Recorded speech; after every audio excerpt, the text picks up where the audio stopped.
had something to do every day. You ate good. Never been hungry a day in my life.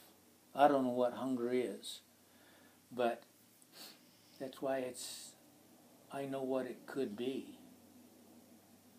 But yeah, your Grandpa Ralph, he was a good cook. There's a lot of times there at the Dipper, well, I told you this before, in the 1930s, Summit County paid 2 cents a tail for cutting off squirrel tails. Mm-hmm. Well, you had to kill them to cut them off, you know. But there was so many squirrels when we'd come up over there and the lights of the truck hit that flat. My God, it was moving.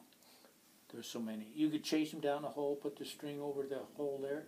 They'd pop back up, and of course you got the string over to a stick, and you're sitting back there, and they come out, jerk them out of the hole, then smash them on the ground, then cut their tail off, you know. Then the other pot guts, which we call them pot guts, they're called another squirrel, ground squirrel of some kind, I forget what it is. But your dirty grandpa, I'd put them on the corral fence there, you know. The camp was not too far from there. I had my iron wheel tired camp I slept in, and he slept in it. He did all the cooking in the other one. But that was closer to the corral fence. Them damn tails would stink, see, in the hot sun. And he says, "You little son of a bitch, if you want to eat, you better get out and bury them goddamn tails out there, because they're stinking the place up, or you're not going to get to eat dinner here." So out I went, boy, I'm going to eat. I'm going to bury those tails, and I'm going to go kill some more. Well, that kept on all year. Well, it's from there, it's about 15 miles to Summit County Courthouse in Colville. Well, you can't walk. Trucks, there were no trucks. The only truck we had was the one you went up there or come down and you hauled supplies to. Has the world changed? Oh my God. You guys came down here 80 miles an hour, didn't you? Yep. Yeah. See there? 80 miles an hour.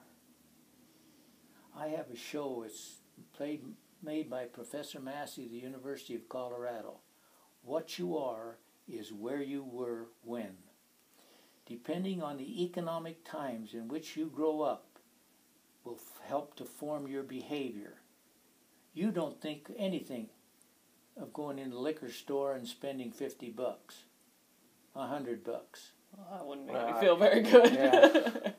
Well, yeah, you could make beer, but back then, probably when your grandpa came in off the desert, he was probably handed $2 silver. Everything was silver then. In fact, when I went back to a Montreal convention, electrical workers in 1962, I took a $20 roll of silver dollars back there and gave away. God, I wish I had them back. Yeah. They're worth a minimum of $16 a piece, up to maybe $200 or $300. I don't know. But I gave them away. To show you how dumb I am, I told the wife we went back there, and I had the International Brotherhood of Electrical Workers had made me reservations in the Queen Elizabeth Hotel. So we hit there, we go in there on, I think, Canadian Pacific or something, one of the railroads. Went up some long stairs outside. There's cabs on. Cab!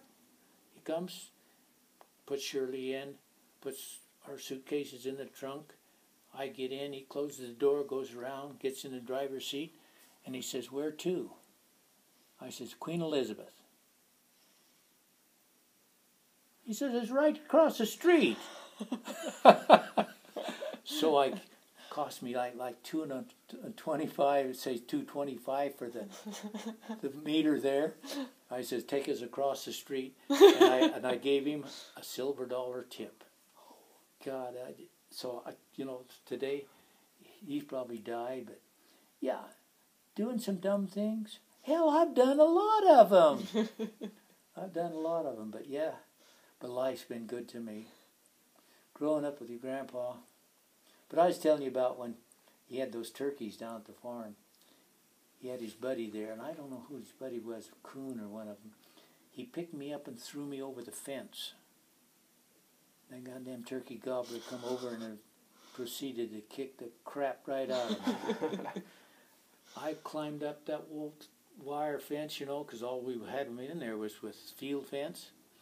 I fell on the far side ball, and he laughed, and his buddy laughed, and he got a hold of me and put me back in again, you know. And out come Grandma and saved me. She come out with her apron and a broom. You leave that baby alone? Yeah. Oh, so that's why I used to get him up there. I got pictures up there when we were fishing. I lost a bet to that sucker. He was a good fisherman. No, he's just damn lucky. He caught 100. Mom, you wake up? Come. You want to come sit down? This is Jimmy's Newton's daughter. Hi. And her boyfriend. This is Shirley. Come sit down. She has dementia. Don't ever get involved with it. Okay. Sit down, Mom. But, yeah, I bet him $20 on the biggest fish. We're up there. I mean, God damn, if he didn't catch it. It's the biggest run of silvers we ever had up there. It's the first year we was there. And he got one that was 20 pounds. It was a big sucker. So I got a picture handing him the $20 bill, you know. Then I'd get him by the head there. I says, I ought to do to you what you used to do to me. Thump on your gourd. Yeah, but he was a good sheep man. And he worked out with those sheep. He went out on the desert. He didn't like Scott. And I can understand why, because nobody did. But, one of these days it'll all be gone. I'll cry, so you'll have to forgive me, but yeah, it's the only thing we got left up there. You know, they kept that as a family playground up there for all time and eternity, so that's why I got them all together. And well, the only one that wasn't there was Steve, and he was dead. He died at 54, quite an alcoholic. But he loved to fight and tough. God, he wasn't a good fighter, but he was tough. Pound till you get arm weary. The minute your arms come down, he's going to beat the shit right out of you. And he everything funny. Protect kids. All the kids loved him. There's more children in the descendants of the Newton family named Stephen than any other name. But they were different. Most of them were very quiet. Grandpa was quiet, but he and I talked a lot. God, we talked a lot. But Grandma was a different person. She was a Dunford. There's a lot of Dunfords in business and all that in Salt Lake. Yeah, it's history depends on who tells it. Mm-hmm. But I can only talk about what I saw. And I can talk about a little bit, say, okay, now look, I didn't live this, I didn't see it, but this is what that old man told me, or Ralph told me. I got a picture where they put me on a horse named Diamond out there in the West Desert. They're just coming in. For a long while, Eugene pulled camp for your dad. Your dad did all the herding, and Eugene pulled camp, did the cooking. So it's two brothers, you know, on West Desert. Because they'd go, it depends on what time you're talking about, till the Taylor Grazing Act came in. Then they gave them a certain allotment. That's where they had to keep within that allotment. But before, you know, you just went around and wherever you could find feed, that's where somebody pulls your camp, okay, pull your camp over such and such, so I got to start pushing the sheep that way. If you wear wool and you eat lamb, you're going first class. Don't ever forget it. Fact is, one of my brokers, guy that works in the brokerage in there, I said to him, is Blaine Bittner any relation to you? His name is Zach Bittner. I've never even met him. I've only talked to him on the phone. And he says, yeah, he's my grandpa. Or was. He's dead now. But if you go towards Colville, There's an old Pony Express station there in the Bittner Flats. I said, hell, I've been in his corral.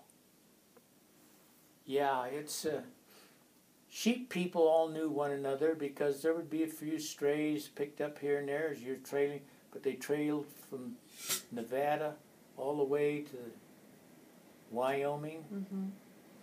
Then in the fall of the year they'd come back, trail out there. The business has changed. It had to change, then everything does.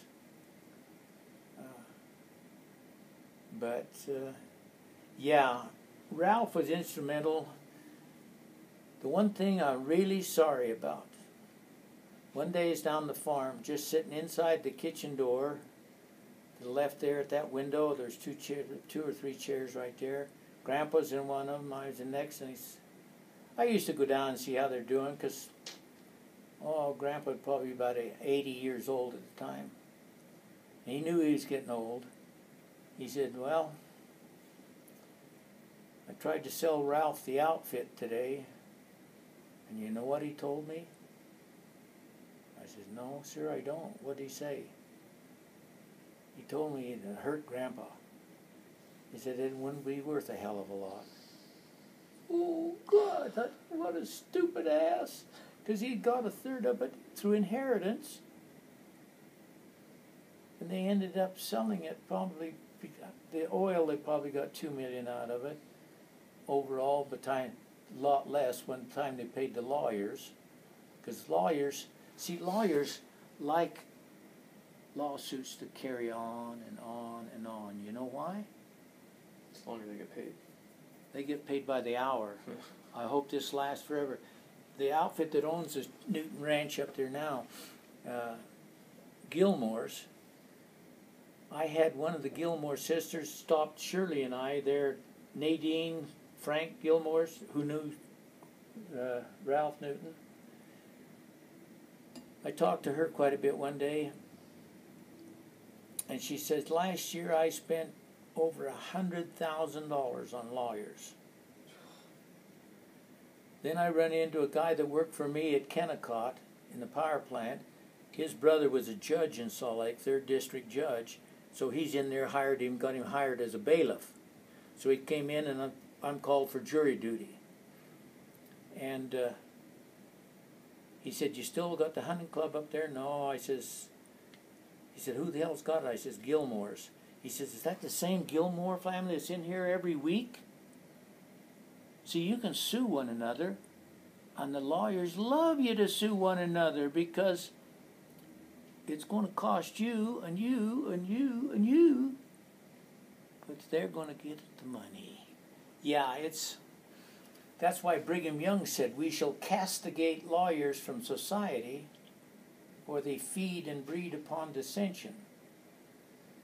He should have said castrate. Would have done a better job. But yeah. And we're in it now. Right now, if you read the Salt Lake Tribune, it's in today's paper, we had a southern Utah, a county commissioner approved an illegal ride on federal property. See, this state's trying to make it so that the United States government has to sell all their property to them. Well, it'll all end up in a few politicians' hands is all that'll happen. Then wherever you go, it'll cost you to get on there. Yeah. And a big part of the southern people are stupid.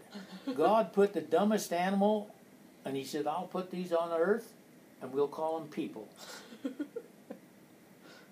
Rather than think for themselves long distance, they follow.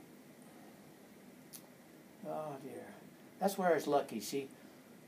The Burke family was Catholic, and the Newton family was Mormon. So we had every Sunday we had dinner down there. I can remember when you get 6 chickens for $1. Wow. Come home, chop their heads off, cockerels, young, they weigh about 2.25 pounds. Eviscerate them, clean them all up.